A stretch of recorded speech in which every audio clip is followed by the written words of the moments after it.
અરવલ્લી જિલ્લાના બાયડ શહેરમાં આજે સ્થાનિક વેપારીઓ અને રહીશો દ્વારા સંપૂર્ણ બંધનું એલાન આપવામાં આવ્યું છે, જેના પગલે નાના લારી ગલ્લાથી લઈને તમામ મોટા ધંધા રોજગાર સજ્જડ બંધ રહ્યા છે।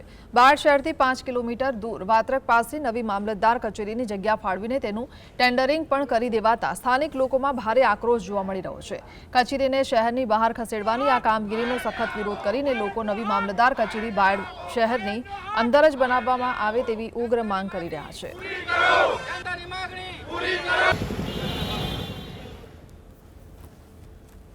મામલતદાર કચેરી ખાલી એક કચેરી નથી, પણ સમગ્ર બાયડ તાલુકાની જનતાનું હાર્દ કહેવાય।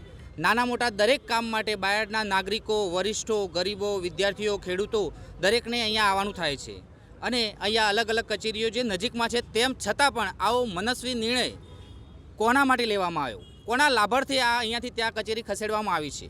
અગાઉ અહીંયાના સ્થાનિક આગેવાનો દ્વારા છેક મુખ્યમંત્રી સુધીની આની રજૂઆતો કરવામાં આવી હતી।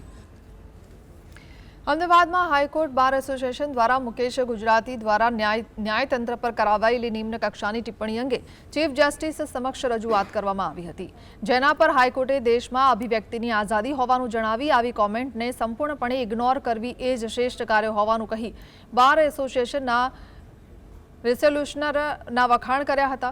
બીજી તરફ સુરતમાં આરોપીઓને જાહેરમાં માર મારવાના મામલે હાઈકોર્ટે લીધેલી સુઓ મોટો અરજીની સુનાવણી દરમિયાન રાજ્ય સરકારે જણાવ્યું કે ડીસીપી નકુમ સામેની તપાસ પૂર્ણ કરી અહેવાલ સીલ કવરમાં કોર્ટમાં રજૂ કરાયા છે, જેમાં આઈપીએસ કક્ષાના અધિકારી તરીકે પ્રમોટ થયા બાદ હવે પછીનો અંતિમ નિર્ણય રાજ્ય સરકારનો ગૃહ વિભાગ લેશે।